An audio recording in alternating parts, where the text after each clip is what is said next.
បាទនេះជាកម្មវិធីរបៀបបញ្ចប់កម្មវិធី PLP សម្រាប់ឲ្យកូនរៀននៅផ្ទះឬក៏សុទ្ធតែខ្លួនឯងនៅផ្ទះបាទជំនាញដំបូងបងចូលទៅកន្លែងកម្មវិធីមួយមានឈ្មោះថាជ្រោម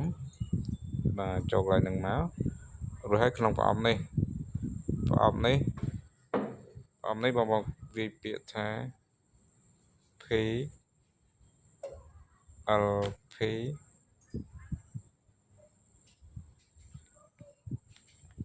បាទមកដល់កន្លែងនេះបងឃើញរូប logo នេះបាទ logo នេះហើយបងចុចលើវាហើយបងកន្លែងនេះបងចូលមកកន្លែងពាក្យថាចូលកណី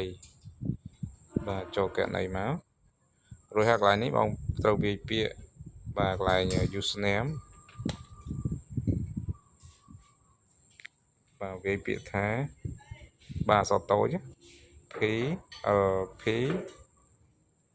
44បាទម្ដងទៀតចេញជាអក្សរធំ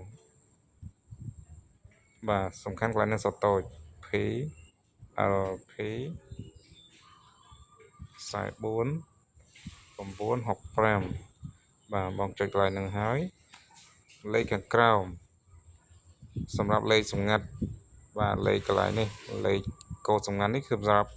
បងត្រូវចាំលេខកូដរបស់បងបាទលេខកូដរបស់បងគឺលេខប្រមាណអញ្ចឹងបងវាយបញ្ចូលមកបាទឥឡូវខ្ញុំឧទាហរណ៍លេខសៀលៀប32 51 73បាទរួចហើយចុច enter បាទពេលនោះលេខកូដនឹង save ជាប់នៅក្នុងទូរស័ព្ទ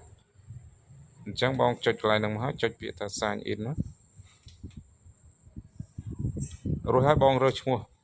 កូនរបស់បងឈ្មោះអីរើសតាមហ្នឹងមកឥឡូវខ្ញុំមិញឧទាហរណ៍សីលៀបអញ្ចឹងខ្ញុំទៅរកឈ្មោះសីលៀបមក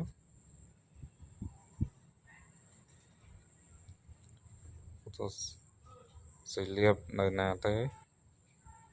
បាទទាញអស់រកឈ្មោះឃើញមកបាទនេះអញ្ចឹងចុចលើហ្នឹងមករួចហើយបំពេញលេខ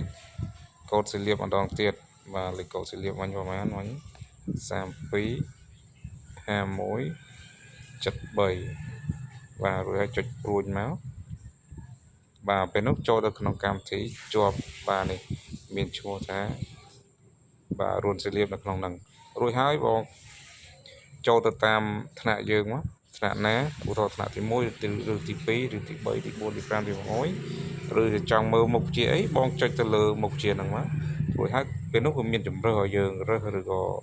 សាកធ្វើតេស្តសាកល្បងខ្លួនឯងបាទក្នុងនោះវាមានជាសម្លេងឬជាចម្លើយសម្រាប់ឲ្យយើងចុចនៅក្នុងនោះបាទអញ្ចឹងការបង្ហាញរបស់ខ្ញុំមានប៉ុណ្ណឹងបាទសូមអរគុណ